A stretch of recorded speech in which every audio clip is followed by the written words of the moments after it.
I pledge allegiance to the flag of the United States of America and to the republic for which it stands, one nation, under God, indivisible, with liberty and justice for all.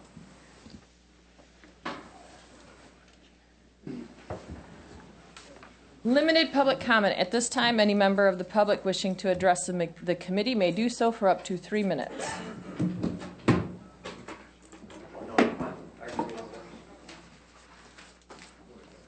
Okay, Doris Hale, Hastings Township.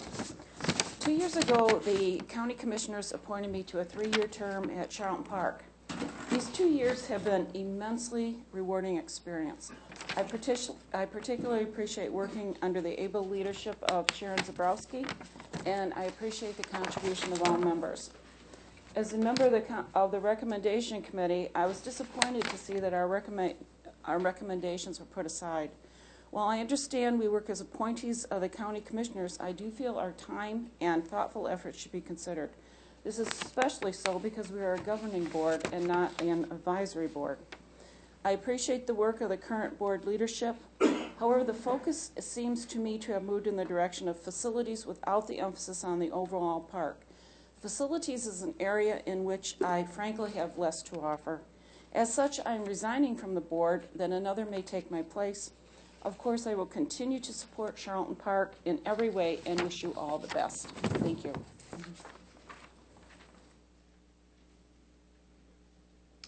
Is there any other public comment?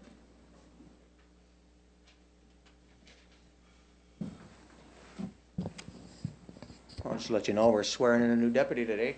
Thought I'd bring him up in front of you and get some a face with a name when you see him come across.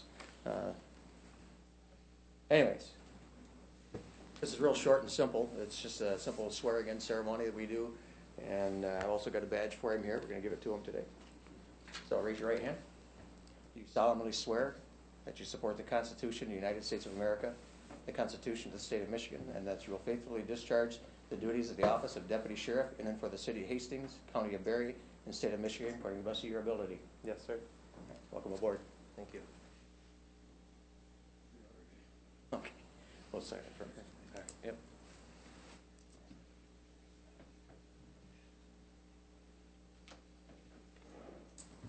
Good sign. You're good.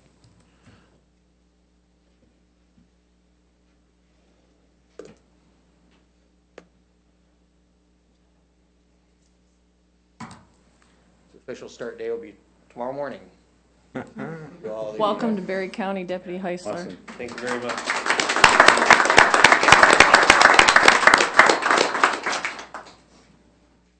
My new badge. Barry County Sheriff's Deputy. Right. Thank you. He brought his family up here with him too, and I appreciate you guys making the trip on up here. And again, this is Commissioner Chambers here. I got some more business I want to take care of. So Thank you. have a seat. Welcome aboard. Thank you.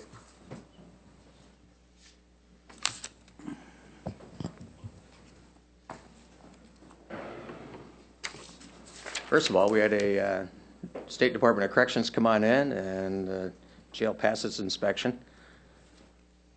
And I'll leave that for you in a copy. Barry County Law Enforcement logged 653 complaints handled in the month of January. 42 individuals were arrested, resulting in 14 felony and 38 misdemeanor charges. 44 citations were issued. There were 6 alcohol-related arrests. 108 accidents were handled. 1 involved individuals under the influence of alcohol. 40 accidents involved those deer. The K-9 was activated on 1 occasion, resulting in some drugs recovered and the apprehension of an individual in criminal case. This office performed 26 home checks, assisting swift and sure sobriety in drug courts. 385 criminal histories were run for warrant entry and warrant request. There were 75 sex offender registration transactions completed, 576 preliminary breaths taken that were court ordered.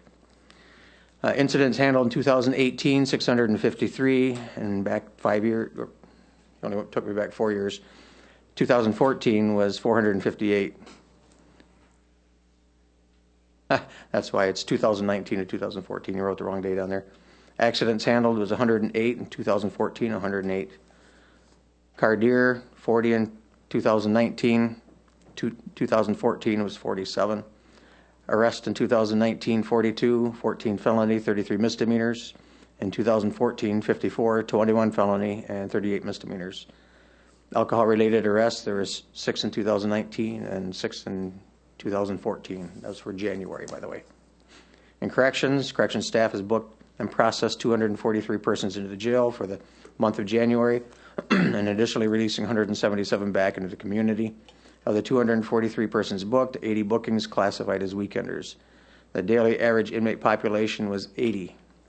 The staff transported 102 inmates to various locations, to include court medical facilities and transporting to other counties. In addition, we've administered 81 weekend drug screens to probationers and fingerprinted 65 persons at the front counter. Kitchen staff has prepared 7,361 meals for an for an inmate population at a cost of $1.50 per meal. 2019 bookings, we did 243. 2014 is 158. Releases in 2019, 242. We're at 2014, 177. Transports, public prints, 65 compared to 61 in 2014. And plumbing repairs was $1,200. HVAC repairs was $1,571. And security repairs was $170. Any questions? Thanks, Sheriff. All right. Thank you. Is there any other public comment at this time? Seeing none, here to present our next item is Travis Alden. At this time, do I have a packet?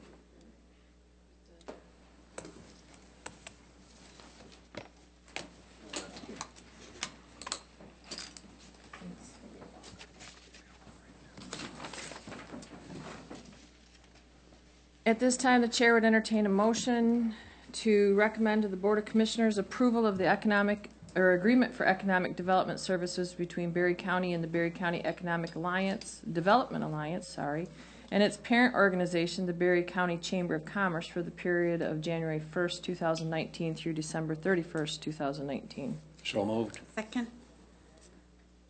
That motion was made by Gibson, supported by Connor. Discussion. The floor is yours, Mr. Alden. All right, thank you. I was wondering when the presentation would kind of fit in. So I appreciate everybody's time this morning, commissioners. And I see you gave me 20 minutes. Does that mean I have to talk for 20 minutes? My plan? Okay, okay. If it's okay, I'm going to get up. It would be hard for me to do it kind of sitting down.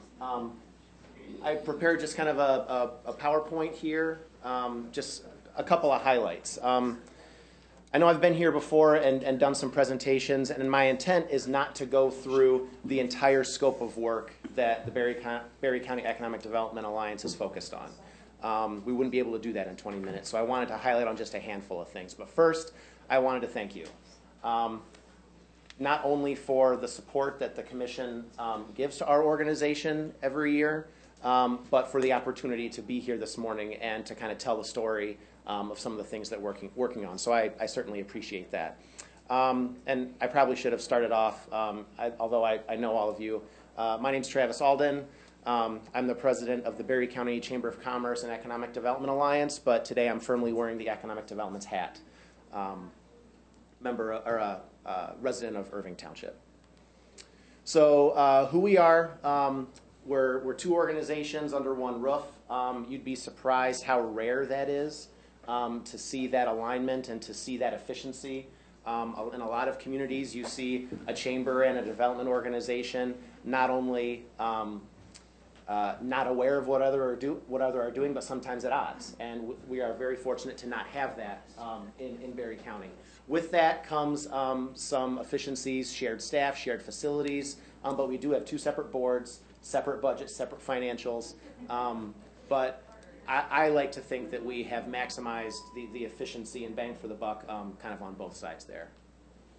Who we are, this is our board of directors. Currently, as you can see, We've got some pretty good broad-based representation of different business sectors throughout the community. I did want to introduce Don Haney, our chairperson for 2019, who heads Thornapple Manor. Great to have Don here this morning. And on the staff perspective, you'll see the vast majority of our staff, our small but mighty staff, are shared. Some people have some kind of specific focus areas and that sort of thing, but we are always constantly switching hats and that sort of thing. So economic development, a lot of times when people say that word, it means different things to different people. But the one thing that I will say is kind of universal. It's not chasing smokestacks anymore. It's not going out there and fishing for GM to come to your community. It's a whole lot of other things that really just kind of focus on making the community as prosperous as possible, and that's really what we need to focus on. So our mission, like I said, it's really focused on improving prosperity. We want to create an environment for the retention and expansion of business and industry in Berry County that's consistent with the preservation of our rural quality of life, and I think that last piece is really important. One thing that I've learned in my almost 3 years here is that in Berry County, we don't want to be like every other cookie-cutter community out there. It's important that we have our identity, that we retain our heritage here in Berry County, and that is kind of the undercurrent of everything that we do. Fortunately, there's a lot of good stuff happening in Berry County right now. A couple of examples. Everybody's aware of the new Hastings fiberglass facility in the community. They're celebrating their 60th anniversary in this year. That's an awesome success story of a homegrown company that's an international company that's just doing great things. Beautiful facility out there off of Green Street. Bradford White obviously is doing a whole lot of expansion, some R&D facility and whatnot. Our largest employer up there in Middleville. Spectrum Health Pennock, I'm sure everybody is aware of their surgical center expansion that they're doing. I think it's like a $12 million investment into their Hastings campus. That's great to see that investment happening in Berry County. But there's a lot of little successes too. If you haven't been to Left Field Cafe on Main in downtown Middleville, I'm going to try this laser thing here. So Johnny here, I think he just turned 22. This kid is taking classes full-time at Hope College, doing pre-med, running this business, and he's also doing off-site, I think it's in Woodland, he's doing all this coffee roasting and selling it wholesale. They've even got his stuff at New Holland Brewery in Holland where they're doing like coffee, beer, meld kind of stuff. So, I mean, talk about entrepreneur. And so really cool things happening. So just kind of a little bit of context, the industry distribution in Berry County, this is from a Talent 2025 report that we had commissioned in conjunction with the Community Foundation in late 2017. You'll see kind of the breakdown there of the different industries, different business sectors in Berry County. You'll see manufacturing is really, obviously it's number one, but it being over 33%, that's more than double Michigan's rate of 16.3%. And we think of Michigan as being a very manufacturing-heavy state, and we're even double that. So that's why you see a lot of our work kind of skewed towards the manufacturing sector, because that really is kind of the bread and butter of Berry County and crucial to the health of the community. Healthcare sector is a growing priority moving forward, being number 2 there on the list. So as I mentioned, economic development, it's not chasing smokestacks, it's a million other things. And so we find ourselves, a lot of times, our biggest problem, our biggest challenge is prioritizing. There's a million things that we want to do, but we can't do everything. So there's a lot of different routes we can go.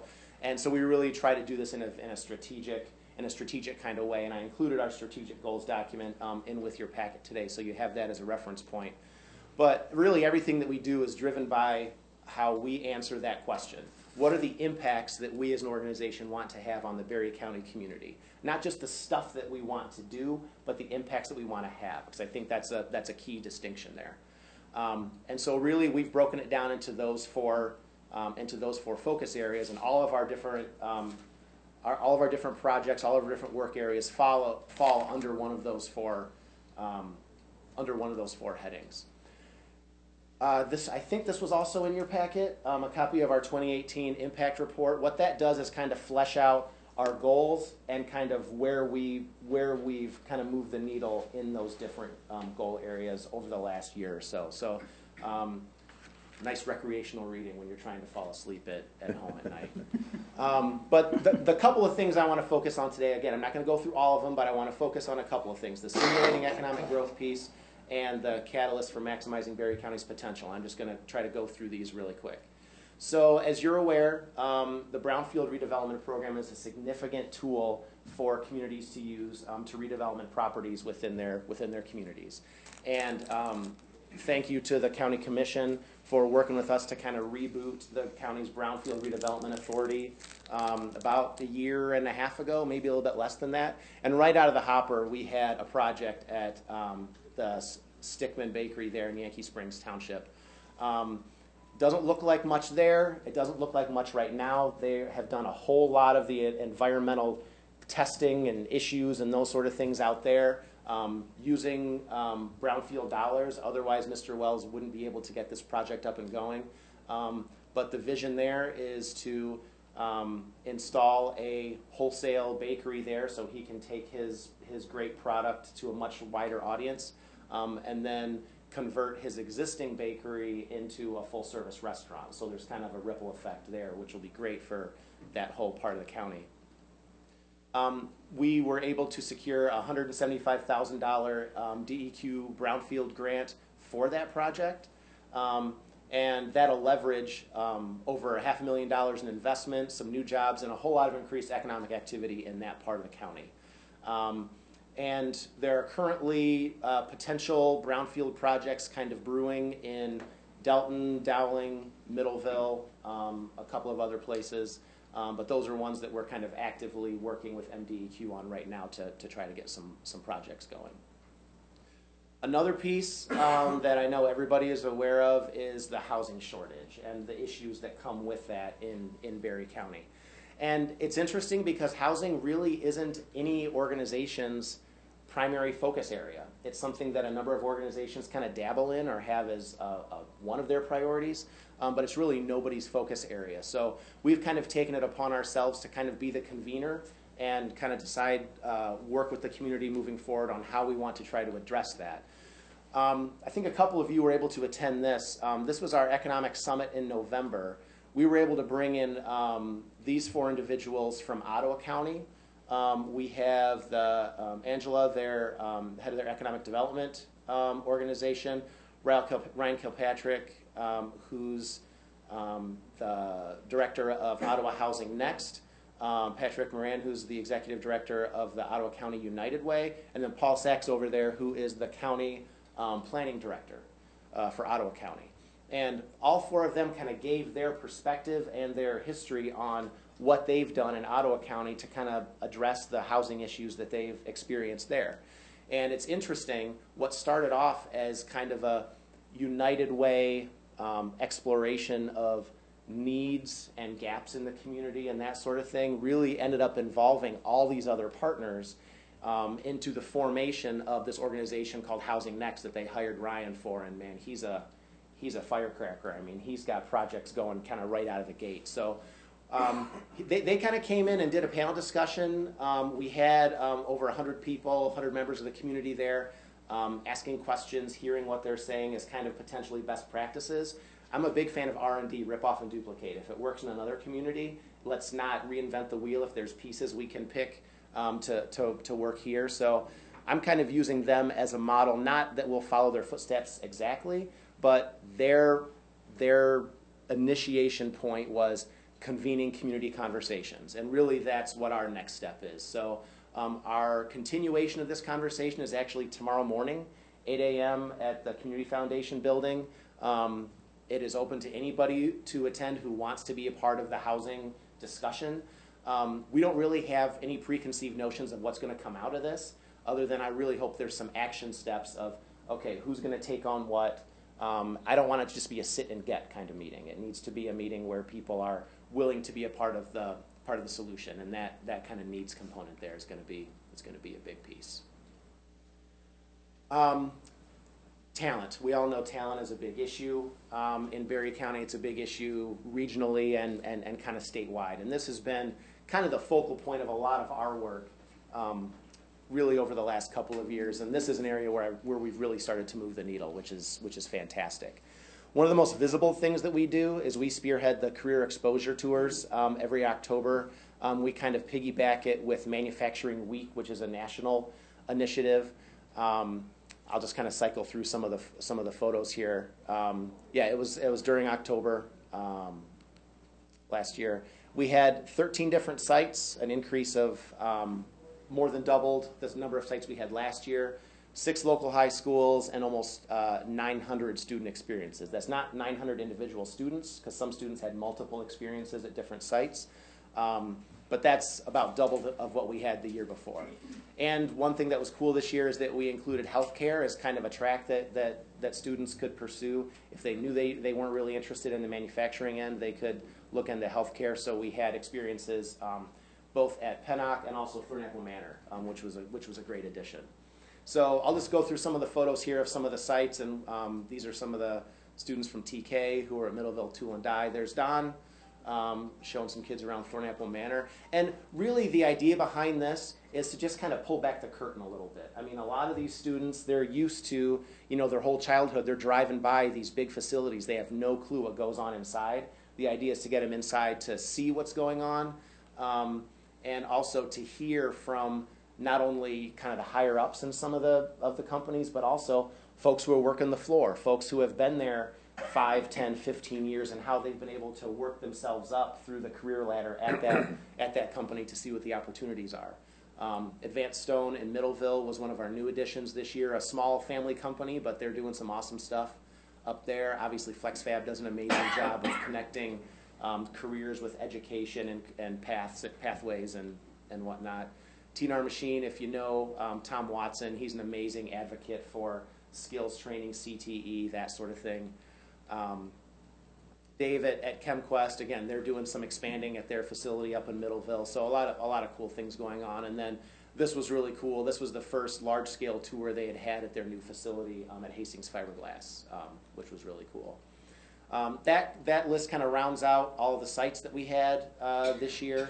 And as I mentioned, partnerships are really important on all this kind of stuff. So we worked with the Berry Career Access Network, West Michigan Works, to kind of not only facilitate some of these things, because I couldn't be at every single one of them, but like West Michigan Works, they provided some funding to help offset transportation costs for busing, so the schools didn't have to eat that cost. So there's just kind of some good partnerships happening there. But really one of the things that I wanted to hit on that I know you're somewhat aware of is the Kellogg Advanced Manufacturing Assembly Program, which just started its 3rd cohort actually about a month ago, towards the end of January. This was the inaugural cohort, 9 students.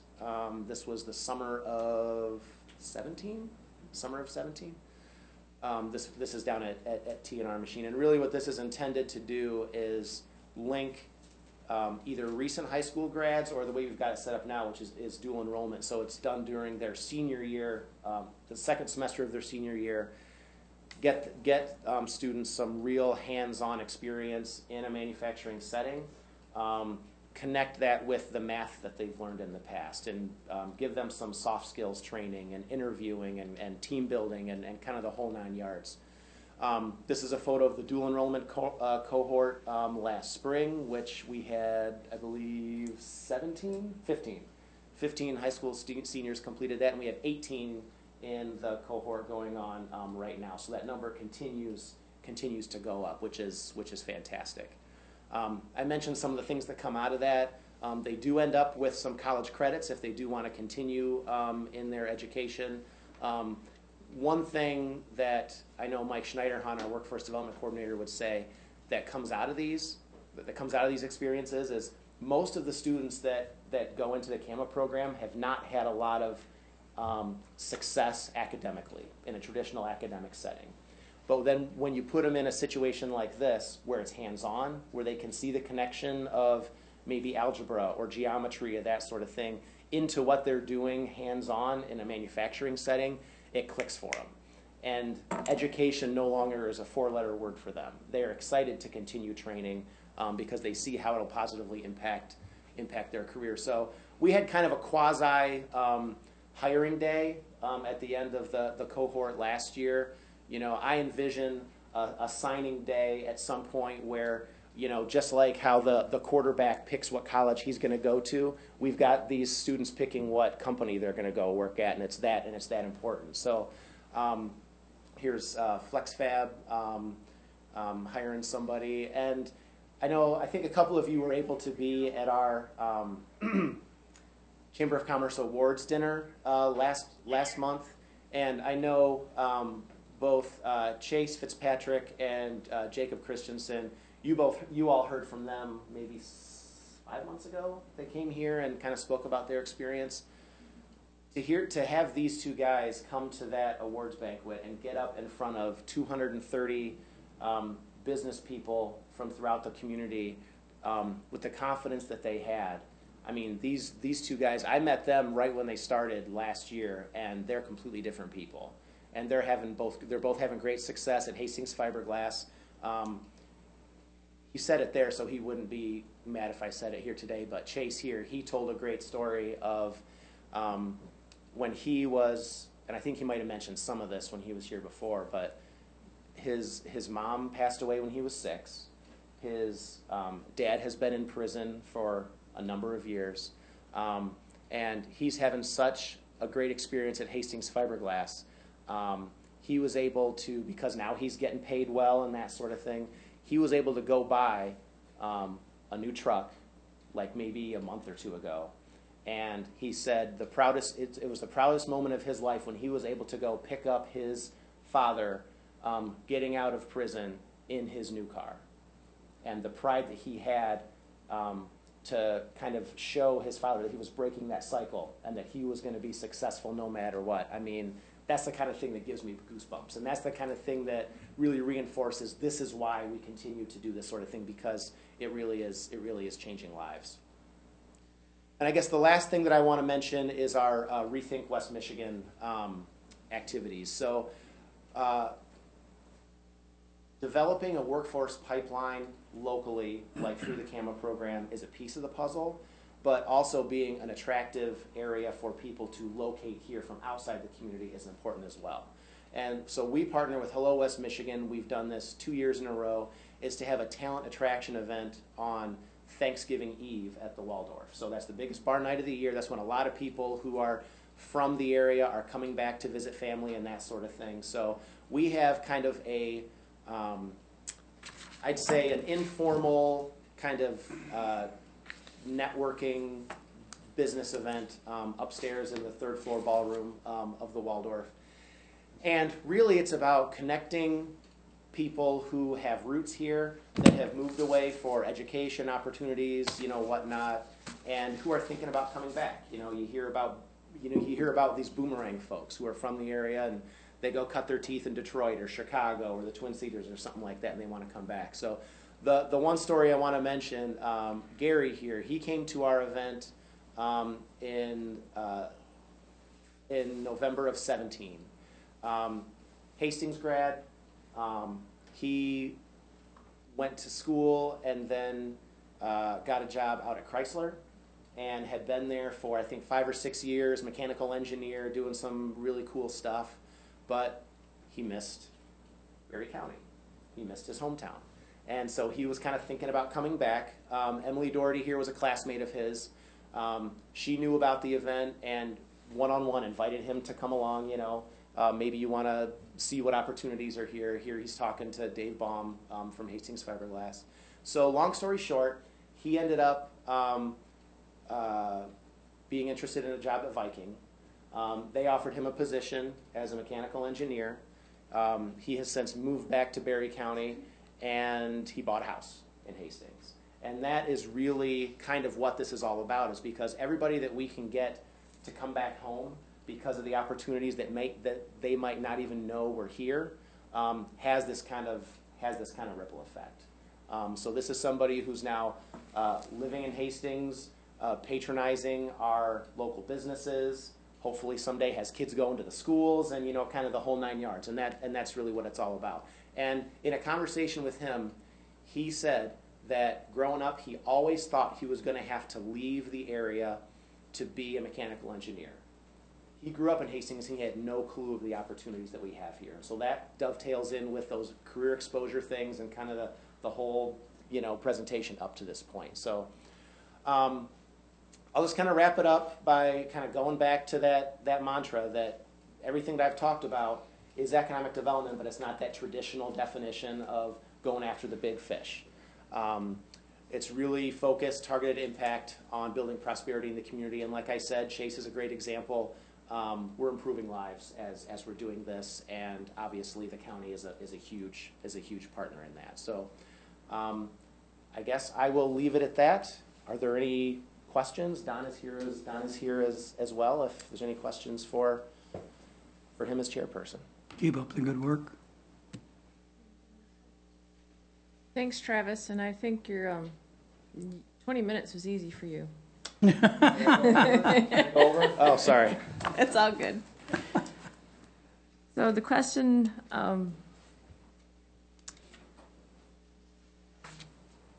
there being no further discussion, the question before the committee is to recommend to the Board of Commissioners approval of the agreement for economic development services between Berry County and the Berry County Economic Development Alliance and its parent organization, the Berry County Chamber of Commerce, for a period January 1st, 2019 through December 31st, 2019. All those in favor, please say aye. Aye. Opposed, the same. Motion carries. Thank you very much. Thank you, Travis. Thank you. Here to present our next item is Dan Patton. At this time, the chair would entertain a motion to recommend to the Board of Commissioners approval to conduct a public hearing on the Berry County Parks and Recreation Plan 2019 to 2023 during the regular meeting of the County Board of Commissioners on February 26, 2019, as outlined and in accordance with the requirements as specified by the Michigan Department of Natural Resources Guidelines for Parks and Recreation Master Plan adoption, and after the public hearing to approve the Berry County Parks and Recreation Plan. So moved. Support. Been moved by Parker, second by Jackson. Mr. Patton, the floor is yours. I appreciate Travis only leaving me 6 minutes, so it'll be short and sweet. Our plan today was to get it before the Committee of the Whole and ultimately make the recommendation to the Board of Commissioners. The public hearing requirement is a part of the DNR guidelines for developing parks and recreation master plans. This is somewhat of a continuation of an existing plan, but we have changed a number of components within that, primarily focusing on the development program or proposals that we'll be doing for the next 5 years, or at least what our emphasis of focus will be for both Charlton Park and the Berry County Parks and Rec boards individually. Both boards have adopted a resolution. They did that back in January 10th. We had a joint meeting, January 9th, sorry. We had a joint meeting where both the Parks and Recreation Board and the Charlton Park Board individually each approved the proposal that's been out for a 30-day review period. The process started really for us back in May of 2018. We did an RFP and then hired a consultant out of Grand Rapids to assist us with the process. I think we had 4 public meetings, if I remember correctly, and then ultimately probably one of the biggest benefits was our survey work. We used an online survey, and for those of you who are involved in government and do surveys, typically response rates less than 100 for most surveys. We were pleasantly surprised to receive about 300, a little over 350 survey responses. So beyond that, I don't really have a lot. I don't know if Ron has anything he wants to add. Ultimately, We hope to be back here next week for a This is final the fourth adoption. time we've gone through this exercise. If the Department of Natural Resources is going to grant money, they want to know that you've got a plan for what you're going to do, that you're not just pulling it out of the sky. And Dan's right that over 350 public responses is a really good public return. Each time we've gone through this exercise, the number of people that from the public that have responded have increased. Our last one was 170 respondents, so you can see we've more than doubled the public input from the last plan to this one. We think it's a good roadmap for the future, and we look forward to your approval. Is there any questions? Ian? I think it's good follow-up from what Travis just talked about, economic development. And I think this is a very big part of people wanting to move into Berry County. I think we've shown that by the surveys and that. So. You couldn't ask for a better tie-in. This is all about quality of life, and that's what we're trying to do, enhance the quality of life for the people that live and visit Berry County. Yeah, I don't remember, one of our survey questions actually dealt with the economic impact of parks and recreational services within an area. And I think it was right around 90% felt that it was important, either exceeds or excellent in terms of being an important factor within the community. So obviously there is a sense that, hopefully we are having impact economically in Berry County. So. Any other questions? I know I am extremely grateful for the work that you guys have done on this project. It is not just something that they picked up in the last month. They've been working on it. Dan's been working on it for at least a year and a half, building a timeline, trying to get at least the Charlton Park Board onto the timeline to get this done. And I know as soon as he gets it submitted, he'll start planning the next one. So thank you very much for all of the hard work and dedication that you both have displayed in getting this project taken care of. I know that there were a lot of hurdles that were unexpected, so I appreciate everything that you've done. It is still online, both at the Charlton Park website and the county's website. It'll remain up there through the end of this week, and then ultimately, once the approval process is done, there are a couple other things we have to do in order to get it submitted to the DNR by the end of the month.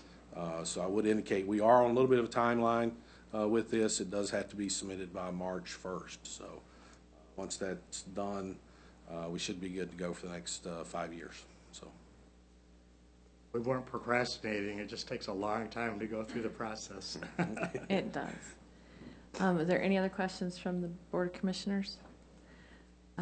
Seeing none, the question before the committee is to recommend to the Board of Commissioners approval to conduct a public hearing on the Berry County Parks and Rec Plan 2019 through 2023 during the regular meeting of the County Board of Commissioners on February 26, 2019, as outlined and in accordance with the requirements as specified by the Michigan Department of Natural Resources Guidelines for Parks and Recreation Master Plan Adoption, and after the public hearing to approve the Berry County Parks and Recreation Plan. All those in favor, please say aye. Aye. Opposed, nay. The item passes, carries, is approved. thank you. Thank you. Thanks, Dan and Ron. Next before the board is Jan Otto. At this time, the chair would entertain a motion to recommend to the Board of Commissioners approval of the purchase of Youth Center juvenile case management software.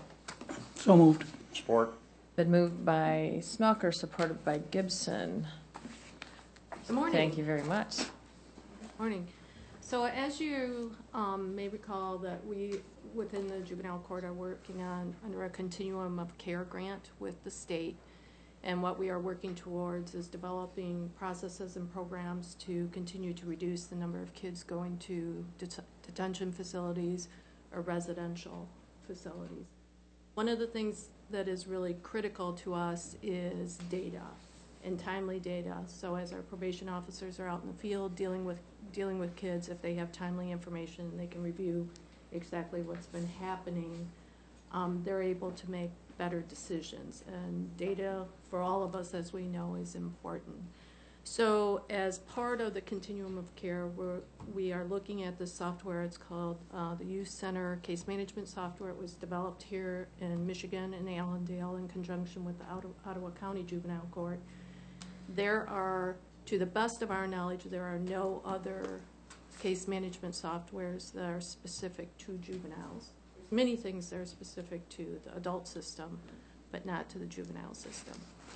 So we are currently looking at this. We're in a 90-day trial period with the software. We get to utilize it 90 days at no cost. At the end of that time period, the initial setup fee is the $3,500, and then there's an ongoing monthly fee. We are looking at this being ultimately funded through the grant.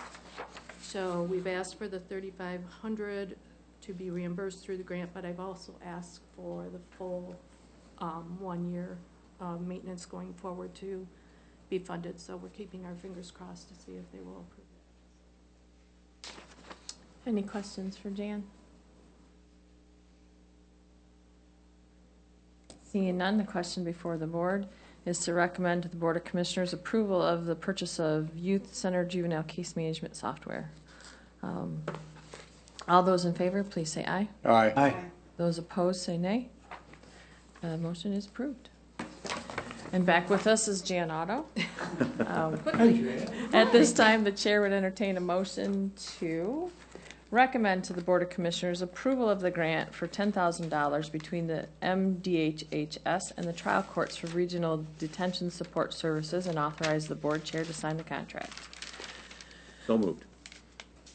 Second? Moved by Jackson, support by Smelker. Jan, you have the floor. All right, RDSS is not anything specifically new to this county. The county utilized the RDSS grant back in the early 2000s, and then somehow got off track with it. What this allows us to do is to have outside independent contractors assist us with transporting juveniles from the court to detention and back and forth. So without always having to utilize the Sheriff's Department. The Sheriff's Department does 99.9% of all our transportation at this point. And by utilizing the RDSS grant, one of the things that we can do is, if we have some of their deputies go through the RDSS training, we can potentially reimburse them for mileage. We did put some feelers out to the community to see if there were other individuals who'd be interested in doing transportation and going through the training for the juveniles. And I had 4 or 5 different people respond that they would be interested in possibly pursuing this. So to be approved to transport juveniles, they have to go through central registry checks, all kinds of criminal background checks, and before they could ever transport a juvenile, they would have to attend the training that's put on by RDSS. So the next training is in either April or May. So for instance, even with our Sheriff's Department, if in order for us to be able to reimburse them mileage or anything, they'd still have to go through the training. So we're trying to, again, find other resources to help the community and help us with our kiddos. Thank you. Any questions for Jan? Seeing none. The question before the committee is to recommend to the Board of Commissioners approval of the grant for $10,000 between MDHHS and the trial court for the regional detention support services, and authorize the board chair to sign the contract. All those in favor, please say aye. Aye. Aye. Those opposed, nay. Motion carries. Thank you. Thanks, Jan. Thank you.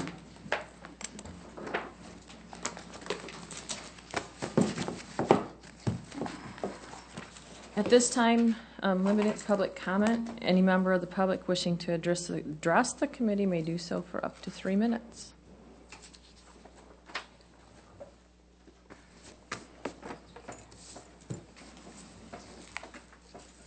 Good morning, Madam Chair and and thank you for allowing me to say a couple words. First, I'd like to thank Dan and Ron for their efforts and what they did in putting together this Parks and Rec bulletin or plan. I think it really showed you what Berry County has when it comes to recreation and parks, so forth, and I think we're fortunate. And until you read the plan, I don't think, at least I didn't realize how much there really was in this county with the parks and the recs and all the trails and so forth. And I would also like to see the commissioners think about increasing the budget for the parks and rec and kind of helping tie up some of the loose ends. Secondly, I'm very excited about the development, economic development for the community. I know when I was, my kids, when they graduated and went to college, there was nothing to come to Hastings for, to come back for. And the same thing myself, there was nothing here, that's why I left Hastings. So I think with the plan that you've got, hopefully it's a proactive plan, and it can keep some of our kids here in our county.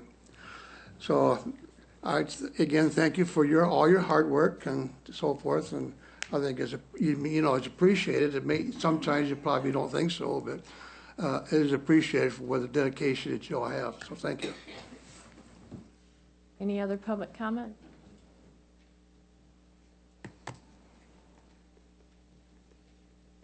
Is there any other business to come before the committee?